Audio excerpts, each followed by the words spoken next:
There is a terrifying, almost toxic phenomenon that emerges when a team is overflowing with talent. Not just talent, but historical, generational-level talent. And on the surface, it looks like dominance. It looks like success. It looks like control. But underneath, it's something far more dangerous.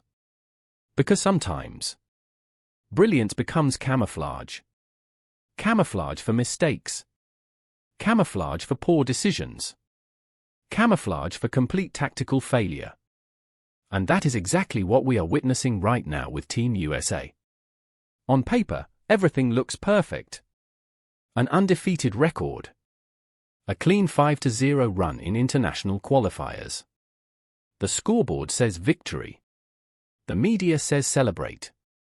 But if you actually understand the game, if you understand spacing, pace, and offensive geometry, then you're not celebrating. You're frustrated.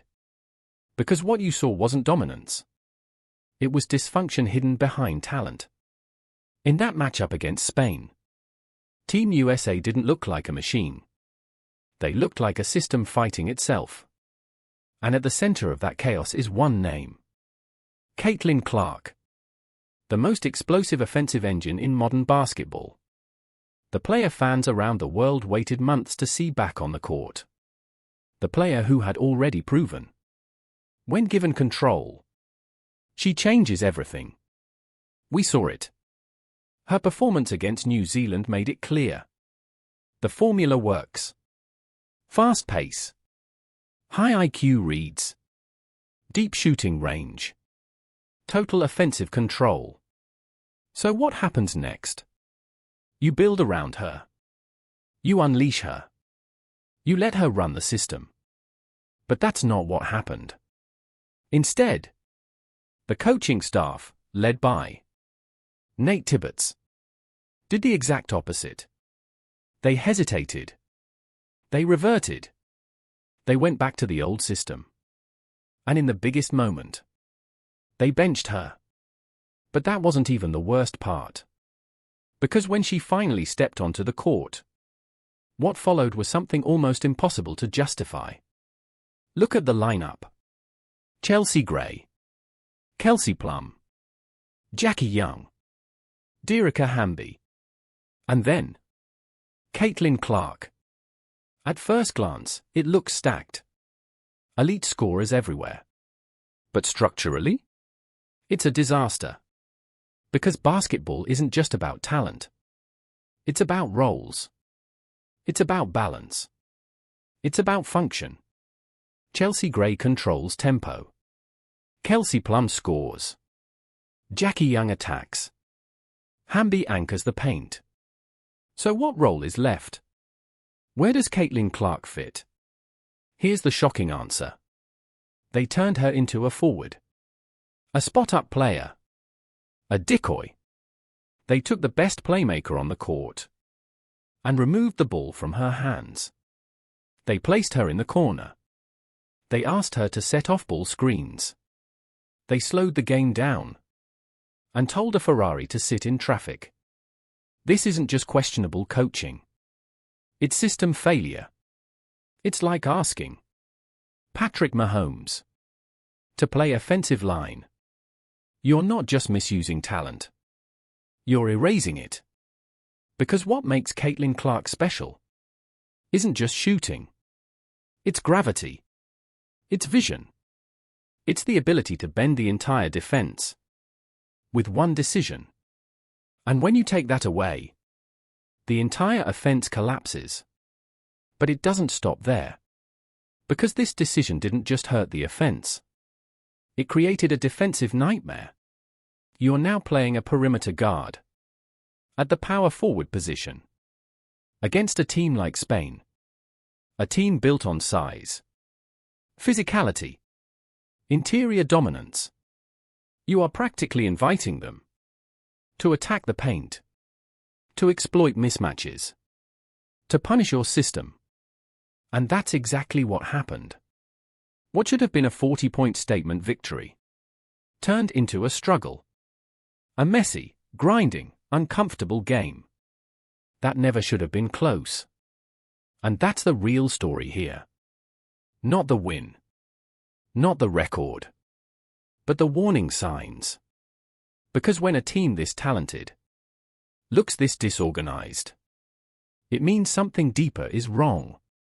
This isn't just about rotations. This is about philosophy. About control. About a system that doesn't trust its own future. And until that changes, no amount of talent will fix what's broken. What are we doing here? Caitlin Clark finished the game 7 points, 7 assists, 1 steal, 1 block. Only 1 turnover for Caitlin Clark, so she took care of the ball. 7 assists.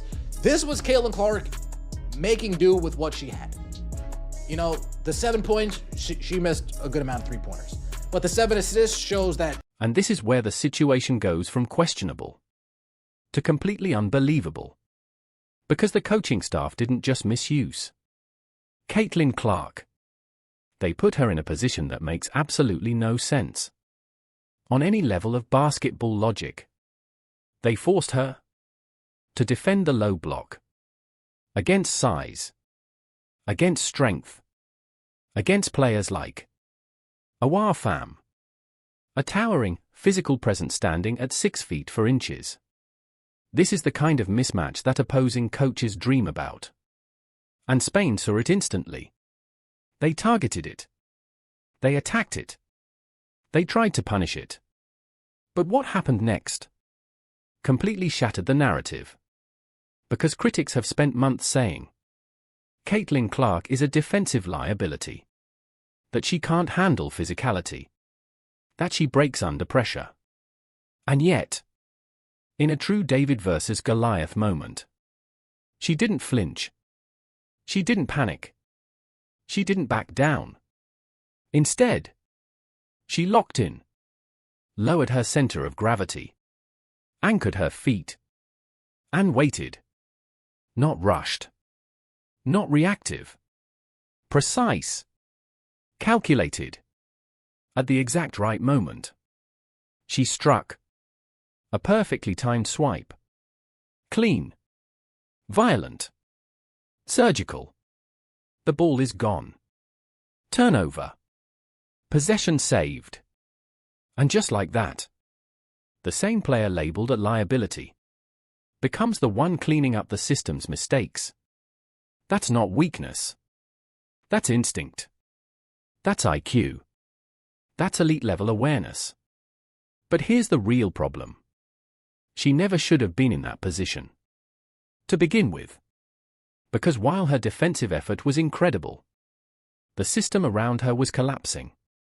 And offensively? It gets even worse. If you're going to run a small, guard-heavy lineup, if you're going to experiment with Clark in a pseudo-forward role, there is only any way that works.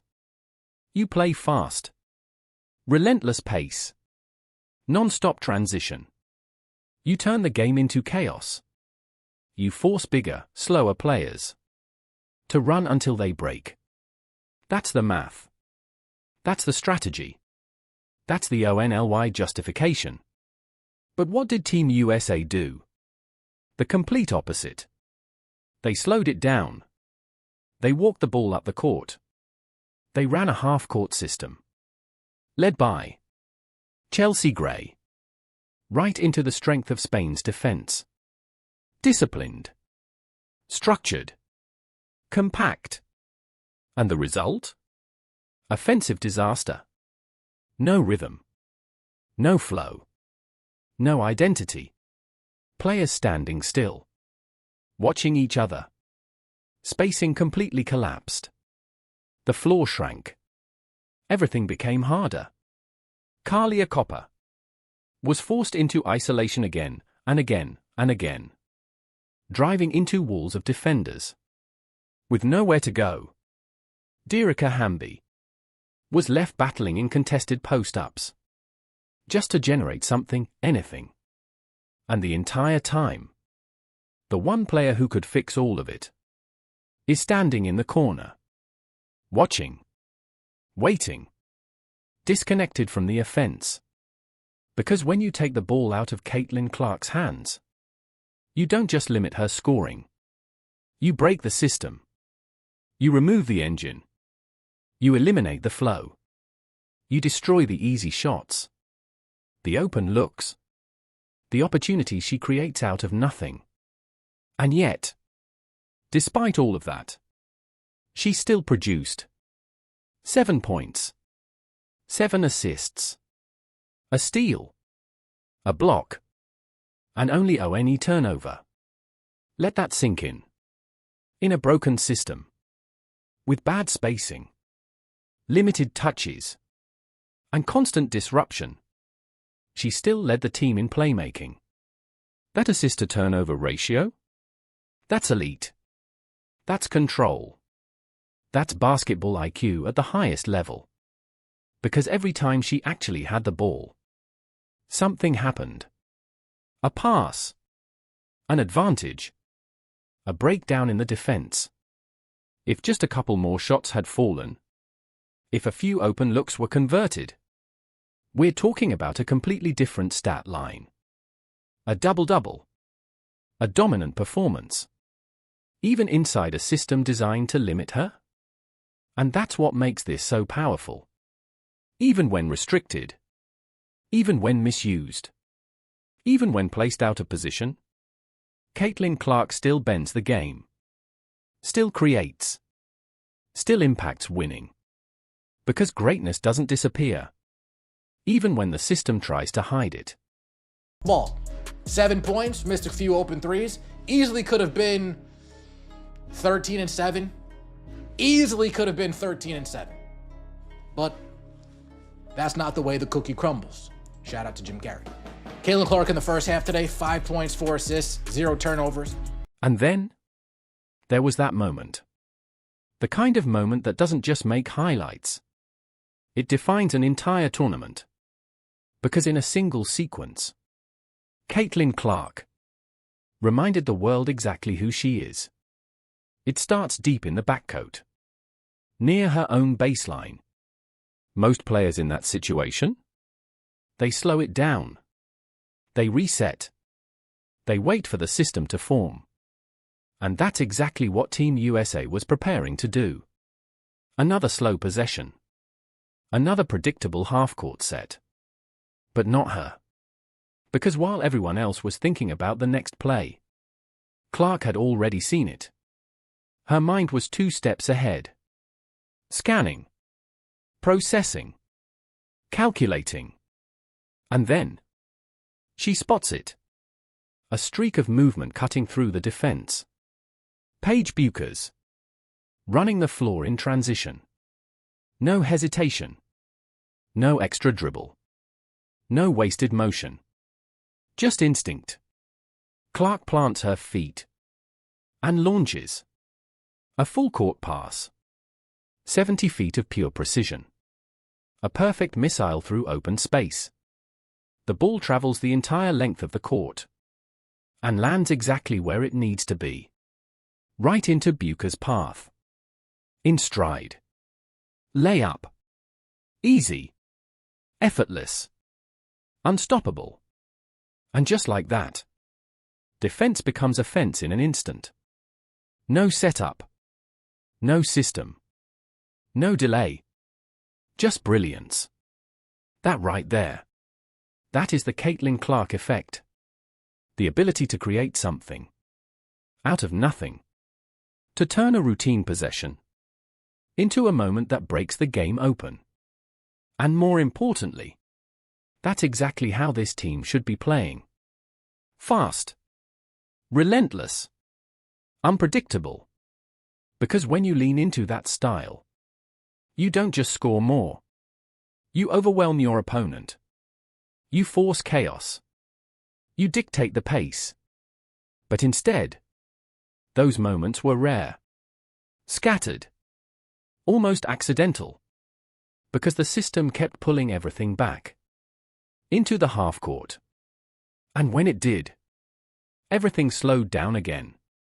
The spacing collapsed. The passing lanes disappeared. Spain locked in. Disciplined. Organized. Suffocating. The shot clock starts ticking. 10 seconds. 8. 6. Nothing is there. No movement. No openings. No answers. And that's when the pressure hits. Because when the system fails, there's only one option left. You give the ball to your best player and hope they can save the possession. And for Team USA, that player is still Caitlin Clark. Because when everything breaks down, when the offense completely stalls, she has something no defense can fully stop. Her ultimate weapon. Range. Confidence. And the ability to hit impossible shots. Under impossible pressure. The kind of shots that don't just end possessions. They crush momentum. They silence runs. They shift entire games. And every single time it got to that point, you could feel it. The tension. The expectation. The inevitability. Because even in a system that limits her, even in moments where she's barely involved, when the game is on the line, everything still finds its way back to her. It doesn't look smooth at all. It doesn't look like there's a rhyme or reason to anything. A lot of freestyle offense. Even the announcers made note, like, the offense just looks like they're freestyling out there. Looks like they're just throwing you-know-what at a wall and hoping it sticks. And then, the moment of pure isolation. No system. No structure. No help. Just instinct. And greatness. Caitlin Clark brings the ball up the floor. Crosses half court. A screen comes. And she waves it off. Completely rejects it. Because she already knows. This possession isn't about design. It's about survival. One step back. Another shift of space. And from nearly the logo, she rises. A deep, heavily contested 3. 7 feet beyond the arc. The kind of shot coaches hate. Until it goes in. And in that moment, it's not just a shot. It's a statement. Because when the system fails, when the offense collapses, teams don't rely on plays. They rely on players. And there is no player in the world right now more capable of bending reality from that distance than number 22. That's transcendence. That's the difference between good teams and unstoppable forces. But her impact didn't stop at the highlights. Because while the world focuses on the viral moments, the deep threes, the full court passes, there's something even more important happening. Between those plays, she never stops moving, never stops hunting, never stops thinking. Every loose ball, she's there. Every broken possession, she's trying to fix it. Every missed opportunity, she's trying to create another one. Because she understands something most players don't. Possessions are everything. And when your offense is struggling, extra chances become the difference between winning and losing. So she fights for them, creates them, forces them into existence. Even when the system around her isn't helping. She is the system. And that's what makes this entire situation so impossible to ignore. Because at every level, playmaking, shooting, effort, IQ, she is elevating the team. While the structure meant to support her is holding her back. And that's the real story.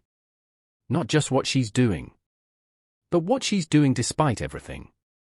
Because when a player can dominate like this, create like this, change games like this, without being fully unleashed, there's only one question left. What happens when she finally is? 9 points, 2 assists. Kelsey Plum, 18 points. Erica Hamby, 14 points. Ka Copper, 20 points. A lot of Ka Copper's points, straight up ISO ball. a lot of... And this is where effort becomes undeniable. Because while systems can fail, instinct never lies. Watch it closely. The ball gets loose. A moment of chaos. A split second where control disappears. The Spanish player panics, searching for an outlet, looking for safety. But before that pass can even happen, Caitlin Clark has already seen it. She reads the play before it exists, explodes into the passing lane. No hesitation. No second guessing. Just pure anticipation. She jumps the route, snatches the ball out of the air, and instantly flips the entire possession. Defense to offense. In a heartbeat. That's not luck. That's awareness. That's hunger. That's competitive fire at the highest level. Because there's a difference. A massive difference. Between a player who waits for the game and a player who takes it. And Caitlin Clark? She refuses to be passive. Refuses to stand still. Refuses to disappear. Even when the system tries to make her invisible. She hunts the game. Every possession. Every loose ball. Every mistake. And that's what separates role players from generational catalysts. Because a catalyst doesn't wait to be involved. They force involvement. They bend the flow. They inject energy into a game that's losing life.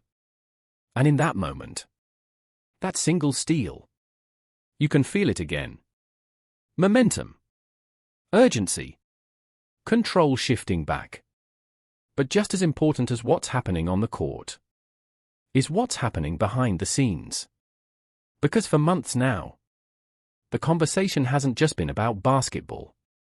It's been about tension. About rumors. About everything people think is happening inside that locker room. Speculation everywhere. Claims of jealousy.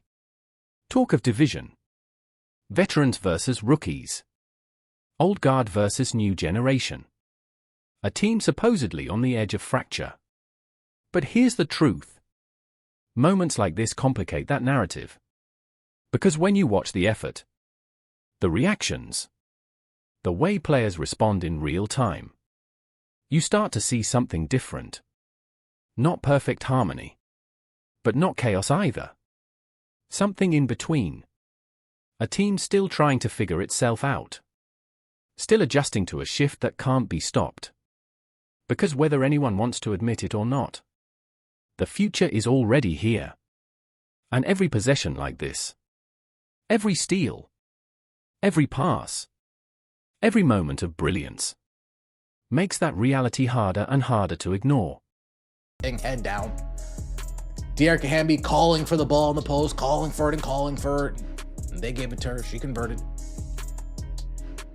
Chelsea Gray, 8 points, 4 assists in 26 minutes. And then, in the middle of all the tension, everything slowed down for just a moment. A dead ball situation. Cameras rolling. Pressure high. And what they captured completely changed the narrative. Because right there, you see Dearica Hamby laughing, relaxed, smiling. She walks over to Caitlin Clark and playfully places a hat on her head. Just a small moment. Simple, light, human, but incredibly powerful. Because in that one clip, the entire toxic locker room storyline starts to fall apart. This isn't a team that hates each other. This isn't a fractured group on the verge of collapse. This isn't veterans versus rookies in some dramatic internal war. No. This is a team that still laughs together, still connects, still shares moments in the middle of the biggest stage. And that matters. Because it tells us something important. The players are not the problem. The chemistry is not the problem. The talent? Definitely not the problem. This roster is overflowing with elite ability, generational skill, game-changing potential. So if all of that is working, then what's left? The answer becomes unavoidable. It's the system. It's the philosophy. It's a structure that refuses to evolve. A mindset that is still clinging to an outdated hierarchy. A coaching approach that prioritizes control over optimization, comfort over dominance. Because what we're really watching here isn't just a basketball issue. It's a transition. Old thinking colliding with a new era. An establishment trying to hold on, while the future is already taking over. And the truth is, you can delay it. You can slow it down. You can even hide it for a while. But you cannot stop it. Because players like Caitlin Clark don't just fit into systems. They change them. And sooner or later, every organization has to make a choice. Adapt or get left behind. You could take advantage with the smaller players, with the quicker legs. You could take advantage, but Team USA didn't take advantage of it. They said, okay, we're going to run a small lineup and play half-court offense? Nate Tibbetts, I need some type of rhyme or reason for that. You got Caitlin taking it to the rack, pushed down to the floor. And this is the part they can't hide anymore. Because every single time Caitlin Clark actually touched the ball, the difference was immediate, undeniable, explosive. One simple action. Jackie Young gets her the ball. One dribble. That's it. Just one. The defense reacts. They step up. And instantly, Clark sees everything. In the same motion, she fires a perfect pass ahead to Paige Bueckers. In stride. No delay. No hesitation. And just like that, a dead, stagnant half-court possession turns into a blazing fast break. Unstoppable. That's the difference. That's the gap.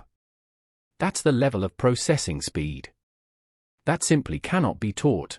Trying to manage it. But now the tournament is over. Team USA walks away undefeated.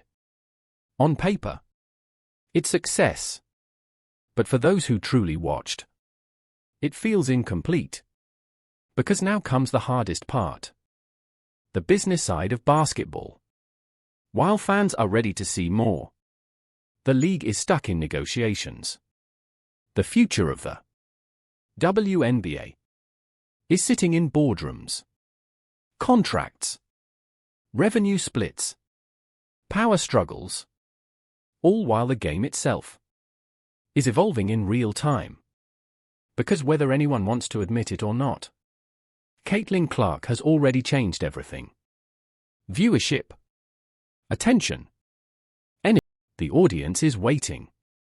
And when the season finally begins, when she puts that Indiana Fever jersey back on, everything changes. Because this time, she won't be standing in the corner. She won't be miscast. She won't be limited. She will have the keys. Full control. A system built around her. Pace pushed to the limit. Spacing designed for her vision. Freedom to create on every possession. And if she can dominate, if she can control games, even when used incorrectly, then what happens? It's inevitable. Because when Caitlin Clark is finally unleashed, in her natural, this isn't just basketball. This is a shift. So now I want to hear from you. White down pointing backhand index. Is playing Caitlin Clark out of position the worst coaching decision we've seen at this level? And when she finally runs the offense full time, how many assists per game is she averaging? Drop your thoughts in the comments. And if you want more raw, unfiltered, high-level basketball breakdowns like this. Make sure you hit subscribe, turn on notifications, and join the film room. Because we don't follow narratives here. We expose the truth. Fire.